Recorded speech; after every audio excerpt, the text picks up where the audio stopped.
Ormoc Bay.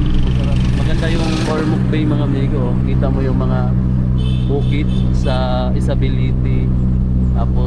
Tapos tapat na rin siya ng Cebu.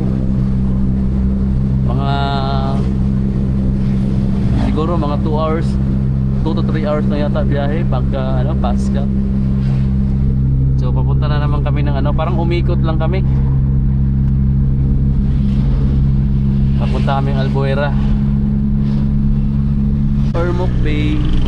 Maganda yung Ormoc Bay mga amigo. Kita mo yung mga bukid sa Isabelite. Tapos tapat na rin siya ng Cebu. Mga siguro mga 2 hours, 2 to 3 hours na yata biyahe pagka Pasca. So papunta na naman kami ng parang umikot lang kami. Papunta kami ng Albuera.